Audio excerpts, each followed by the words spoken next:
you come from a state that doesn't detail your procedures, just tells you the broad statutory requirement, then it's a good idea to use an informed process. And Oregon, for example, doesn't have any procedural requirements.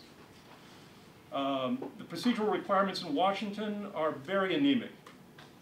But California's process is fairly detailed, covers a lot of contingencies.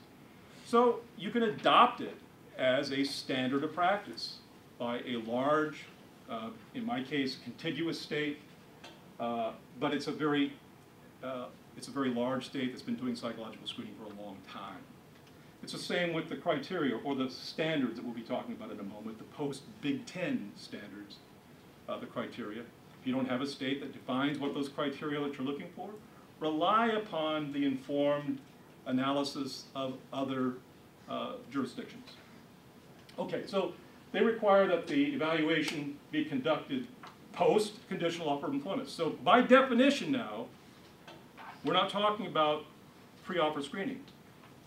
Do you think that this rule prohibits a bifurcated or pre-offer portions of the psychological? Absolutely not. In fact, California Post is very, very supportive of a bifurcated model.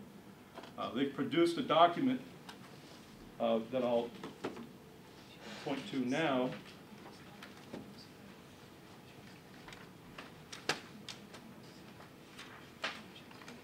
Called Pre-Offer Personality Testing in the Selection of Entry-Level California Peace Officers Resource Guide.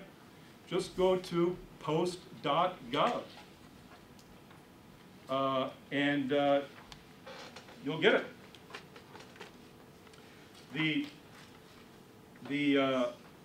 And I have a slide on this in a moment, so we'll hold off on that until we get to it. So it must be completed within 1 year. Yes, thank you. Unlike Texas, which is 180 days, it must be completed within 1 year prior to the date of employment. And the candidate, a candidate who's reappointed to the same department after any break in service must undergo a new psychological evaluation unless the previous evaluation occurred with 1 year from the date of reappointment. So there are, I'm not going to go over all of these standards, but it's important that you know what these procedural requirements are and that you're familiar with them.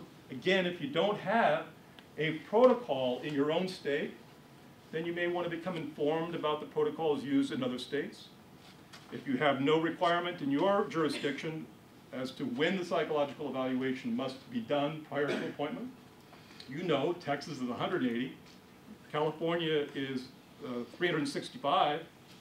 You can lay out various options and point to different requirements in different jurisdictions and ask the agency, what do they want to use?